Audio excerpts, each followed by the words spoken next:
So I thought about it and I decided to stop doing my hair so much for videos. Honestly, a big part of why my hair is so long is because I leave it alone. I only really touch my hair when I'm moisturizing it and on wash days. And I want to represent a more realistic image in my videos. This is how my hair has been for the past 3 days. It's frizzy and in a simple knot. I like to stay ahead of dryness, so I plan to moisturize it in a day or two. What is protein overload and how is it different from protein sensitivity? What should you do if you have protein overload and how do you avoid it? In today's video, we'll break it down. Let's get into it. For hair to be truly healthy, it needs to have the right balance of protein and moisture. The truth is that our virgin, natural hair already has and can maintain its protein-moisture balance on its own. But we don't live here anymore, and we don't eat 100% this anymore. So we have to use hair products now in attempts to maintain a moisture-protein balance ourselves. The use of hair products adds a layer of complication because with these long ingredient lists, it's hard for us to know how much protein we're putting in our hair. When our hair has too much protein, it upsets the balance and it starts suffering from protein overload. Protein overload usually happens by accident through the accumulation of protein from all the different products we use. Most of these products are not that water soluble, so it takes multiple wash days to remove it from your hair, especially if you're using gentle shampoos.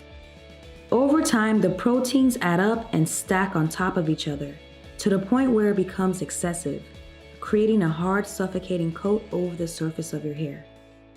To a certain point, of course, some hair types benefit more than others from this added coat. For instance, high porosity hair types have a higher tolerance for proteins, since its natural structure has either less cuticle layers, gaps and holes, looser or lifted cuticle layers, or a combination of the three. An additional sturdy coat will help reinforce the structure of high porosity hair strands and enhance its curl pattern. Low porosity hair types, however, already have a sturdy protein structure and therefore require less additional protein. That's why low porosity hair types are referred to as protein sensitive. It's not that this hair type doesn't need protein, it just needs less compared to high porosity hair types. That's why the Real Protein treatment is such a great product. It not only gives you the power to control how much protein you're putting in your hair, it also breaks down the proper measurements and regimen based on your hair's porosity. It's a more efficient way to create and maintain a protein-moisture balance. I posted 2 videos that I think will be really helpful. One that takes a closer look at the question of whether or not you're really protein sensitive and how to test it, and the other on if low porosity hair types should stay away from protein. Now that we know what protein overload is, let's talk about how to figure out if you're suffering from it and how to reverse it and avoid it. The right amount of protein will make your hair strong and give it a natural sheen. Too much protein and you'll pretty much experience the opposite.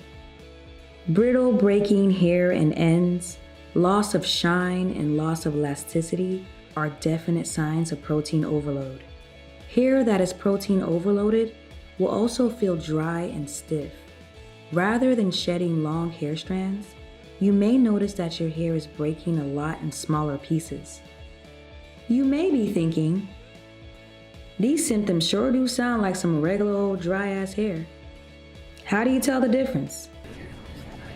Easy. The process of elimination. Did you recently use a new product? Always check the ingredient list of the products you use. You may have accidentally done a protein treatment. Here's a list of proteins you can find in hair products. It's not like you have to avoid them. Just be aware of them, because even if they're low on the ingredient list, over time they accumulate on your hair. And if it's not managed, you can end up experiencing protein overload. Homemade DIY protein treatments can also lead to protein overload, since the proteins involved aren't small enough to penetrate into your hair shaft. These large proteins will sit on your hair strands and create a hard protein coat. High porosity hair has more gaps and wider cuticle spaces where these larger protein molecules can sit in. But if you have low porosity hair, these DIY treatments will likely do more harm than good, especially with long-term use. Did you know rice water can cause a pretty bad case of protein overload? I posted a video with all the details. Make sure you watch that video before you try rice water, or if you're even currently using rice water. Okay, so you have protein overload. What next? What should you do? You're not going to be able to do anything if you don't stop using the culprit first. So stop using products with protein and stop doing any DIY treatments that add protein to your hair. Many of the proteins in hair products are not water soluble, so it'll take the extra strength of a clarifying shampoo to remove them from your hair. It may even take 2 to 3 washes to get them out. I know we naturals don't like using these harsh, drying types of shampoos, but in times like this, they're needed. After clarifying, your hair will feel super stripped. You've probably never felt your hair this way because we're so used to always having product in our hair. This is the best time to do a herbal hot oil treatment because nothing is blocking these penetrating oils and herbs from soaking into your hair and scalp. With your hair in this stripped state, it can receive the full benefits of this treatment. It'll reverse the effects of the clarifying shampoo and leave your hair very soft and flexible. Follow these steps to get rid of your protein overload, and the brittleness and breakage should stop. Experiencing protein overload can cause your hair to go through a major setback, so your goal should be to avoid it. Remember earlier when I said the use of hair products makes things more complicated? That's because you never really know what you're putting into your hair without taking the time to read through the ingredient list. I personally feel like proteins should not be in hair products like shampoos, styling products, and even conditioners unless it's sold as a protein treatment. As I mentioned earlier, proteins stack up, so protein overload can sneak up on you. So for me, I like to have more control of when and how much protein I use in my hair. Everyone is different and will take different approaches.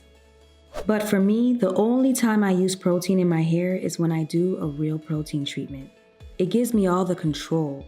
Sometimes I only use a real protein treatment on my ends because your ends will always have a higher porosity than the rest of your hair. If you choose to use products with protein in it, the goal when you're inspecting the ingredient list is to be aware of how much and how often you're putting protein in your hair and adjusting your regimen to create more of a balance. So for instance, you may notice that almost all your favorite hair products have protein in them. If you don't want to stop using them, try adding a clarifying shampoo to your regimen. Depending on how often you use these products, clarify your hair either once every 2 months or 3 times a year. If you don't want to put your hair through the harshness of a clarifying shampoo, switch out the products that have protein in them for products that are free of protein. There are all types of protein treatments out there. Some are strong and intense, and others are milder. Use trial and error to determine which type is best for your hair. I don't like using harsh proteins in my hair. It's easy to avoid protein overload by using one that's water soluble because it's easier to wash out. So you've picked out a protein treatment. How often should you use it? This really depends on your hair type and regimen. Is your hair high or low in porosity? Do you style and manipulate your hair often? Do you use heat in your hair? Start off by using your chosen protein treatment when you feel you need it. Symptoms of your hair needing a protein treatment is when it starts to feel weaker than usual, when your hair starts to feel limp, and when your hair products start to seem too heavy for your hair. It's probably time to do a protein treatment. Playing it by ear like this for a while will give you an idea of how often you need to use it. Listening to your hair like this is not the easiest thing to do. So I included a recommended regimen based on your hair's porosity on the Real Protein Treatment label. Hair products are great, but they add a level of complication because there's a lot of things to watch out for. So it's going to take time and consistency to build a balanced regimen. As always, thanks for watching. See you in the next video.